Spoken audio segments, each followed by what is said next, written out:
हाँ जी, तो पूरे इंटरनेशनल मीडिया में इस समय आग लग चुकी है इस डॉक्यूमेंट्री को लेकर।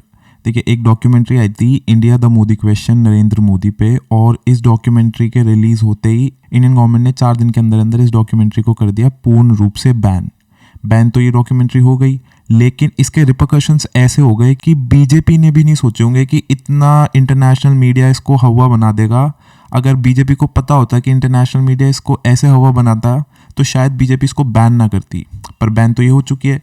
21 जन को ये डॉक्यूमेंट्री कर दी बैन, ट्विटर से, यूट्यूब से, सभी टाइप के सोशल मीडिया प्लेटफॉर्म से 2021 के आईटी रूल्स के तहत, और इस डॉक्यूमेंट्री को कर दिया इलीगल करार। अब देखिए, भारत में जो टुकड़े टुकड़े गैंग है, बोल रहे बीजेपी का कहना है कि टुकड़े टुकड़े गैंग दोबारा सक्रिय हो गई इस डॉक्यूमेंट्री के बैन होने से। तो मेरा बीजेपी से एक ही क्वेश्चन है कि आपको पता तो था कि इस डॉक्यूमेंट्री के बैन होते ही सवाल तो बहुत खड़े होंगे आप पे, क्वेश्चंस बहुत पूछे जाएंगे। अब आप उनको टुकड़े टुकड़े गैंग कहिए या जूनियर कांग्रेस बोलिए, कुछ भी बोलिए, सवाल तो आपसे पूछे जा रहे हैं। अब देखिए, भारत के अंदर तो सवाल पूछे ही जा रहे हैं, लेकिन भारत के बाहर जो इंडियन डायस्पोरा है, Indian diaspora in the sense कि जो इंडिया के सिटीजन्स बाहर रह रहे हैं, यूके में, यूएस में, अक्रॉस द यूरोप, वो भी क्वेश्चन कर रहे हैं अब इस समय इस डॉक्यूमेंट्री के बैन पे।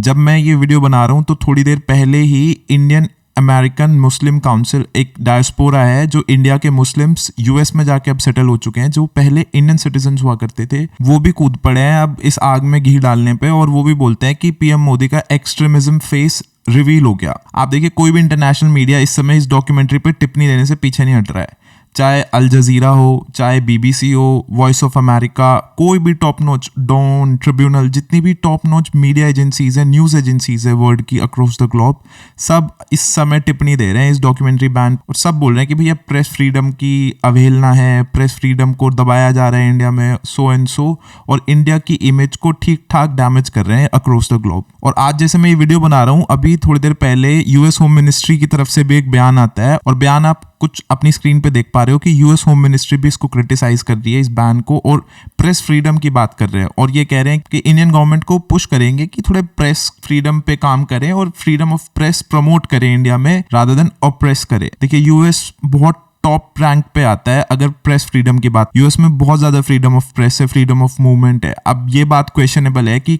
इतनी फ्रीडम ऑफ प्रेस क्वेश्चनेबल है कि नहीं, इन द सेंस कि यूएस में तो किसी किसी स्टेट्स में ऐसे भी लॉज हैं कि आप अपने खुद के देश का झंडा जला सकते हैं।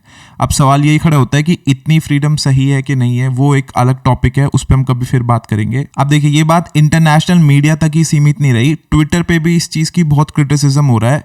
दोनों तरफ के सपोर्टर्स हैं, यानी कि जो सपोर्ट कर रहे हैं इस बैन को भी और जो अगेंस्ट है इस बैन के, तो ट्विटर पे भी इस समय पूरी आग लगी हुई है। एलॉन मस्क को बहुत सारे ट्वीटों में ऐड किया जा रहा है, और एलॉन मस्क से पूछा जा रहा है कि भाई, जब आप ट्विटर पे आए थे तो आपका एक क्लियर कट एजेंडा था कि आप फ्रीडम ऑफ स्पीच को प्रमोट करेंगे। आपने यूएस के पूर्व प्रेसिडेंट डोनाल्ड ट्रंप का अकाउंट रीइंस्टिगेट कर दिया, यहाँ तक कि कंगना रनौत का भी अकाउंट रीइंस्टेट हो गया, रिन्यू हो गया। तो जैसे आप पुतला बने हुए हो फ्रीडम ऑफ प्रेस का एक तरफ तो, और एक तरफ इंडियन गवर्नमेंट के बैन करते ही आपने तुरंत सपोर्ट कर दिया उस बैन को, और 10 मिनट के अंदर अंदर सारी ही तरीके से उस डॉक्यूमेंट्री को रिमूव कर दिया ट्विटर से। 50 से ज्यादा अकाउंट बैन कर दिए, हैशटैग्स बैन कर दिए, लिंक रिमूव कर दिया, टॉप पॉलिटिशियंस के ट्विटर हैंडल डिलीट कर दिए। इतना एक्शन, क्विक एक्शन ले लिया, क्या ये फ्रीडम ऑफ स्पीच के अगेंस्ट नहीं है? ये सब पूछ रहे हैं ट्विटर पे इस समय एलॉन मस्क से। अभी एलॉन मस्क ने तो कुछ ऑफिशियल ट्वीट किया नहीं है, इस पे देखते हैं क्या आता है। अब देखिए, आपके मन में क्यूरियोसिटी हो रही होगी कि ऐसा क्या था इस डॉक्यूमेंट्री में, क्योंकि बहुत लोगों ने तो डॉक्यूमेंट्री देखी नहीं है, चुनिंदा लोगों ने ये डॉक्यूमेंट्री देखी है। तो ऐसा क्या था इस डॉक्यूमेंट्री में कि ये रिलीज होती बैन कर दी इंडियन गवर्नमेंट ने? बैन तो कर दी, कांग्रेस, टुकड़े टुकड़े गैंग सब कूद गए इस डॉक्यूमेंट्री पे अपनी टिप्पणी देने। देखिए, मैं आपको बता दूं, डॉक्यूमेंट्री बड़ी सिंपल थी। टॉपिक पे एक वीडियो बना चुका हूं इस डॉक्यूमेंट्री के बारे में, तो पर मैं आपको थोड़ा एक शॉर्ट में बता देता हूं अगेन। देखिए, इस डॉक्यूमेंट्री में क्या था कि 2002 में गुजरात राइट्स हुए थे, उन राइट्स के ऊपर नरेंद्र मोदी को कटघरे में खड़ा करते हुए डॉक्यूमेंट्री ने कैटेगोरिकली क्लेम किया है कि Narendra Modi was directly responsible for the Gujarat rights. अब देखिए, इंडियन गवर्नमेंट का इस पे कहना है कि जब गुजरात राइट्स में 2013 में नरेंद्र मोदी को क्लीन चिट मिल गई, सुप्रीम कोर्ट ने क्लीन चिट दे दी, एसआईटी ने क्लीन चिट, सब जगह से जब नरेंद्र मोदी को क्लीन चिट मिल चुकी है, तो ये क्लेम करना, वो भी 20 साल बाद, कि एक सर्टेन इंसान उसके लिए डायरेक्टली रिस्पॉन्सिबल था, और वो सर्टेन इंसान आज उस देश का प्रधानमंत्री है, तो ये डायरेक्टली हमारी देश की सोवरेनिटी और इंटेग्रिटी पर अटैक करता है। और इसी के चलते 2021 आईटी लॉज को यूज करते हुए इंडियन गवर्नमेंट ने उस डॉक्यूमेंट्री को बैन कर दिया। देखिए, मैं आपसे दोबारा रिपीट कर रहा हूँ कि मैं उस डॉक्यूमेंट्री के साथ नहीं हूँ, यानी कि मैं उस डॉक्यूमेंट्री को सपोर्ट नहीं करता, लेकिन हाँ, मैं इस बैन के अगेंस्ट हूँ। मेरे हिसाब से मेरा ये पर्सनल राय है कि ये बैन होना नहीं चाहिए था, बिकॉज आपने अननेसेसरी अटेंशन दे दिया इस डॉक्यूमेंट्री को, और ये अननेसेसरी मुद्दा बन गया डॉक्यूमेंट्री का। अवॉइड करके इसको रफा दफा कर सकते थे इजीली। अब देखिए, इंडिया के पास G20 और शंघाई कॉर्पोरेशन ऑर्गेनाइजेशन की प्रेसिडेंसी है इस साल। ऐसे में इंडिया के लिए बहुत इंपॉर्टेंट हो जाता है कि इंटरनेशनल प्लेटफॉर्म पे अपनी छवि को सुधार के रखना। देखिए, इंडिया की छवि ऑलरेडी खराब है इंटरनेशनल प्लेटफॉर्म पे। अगर बात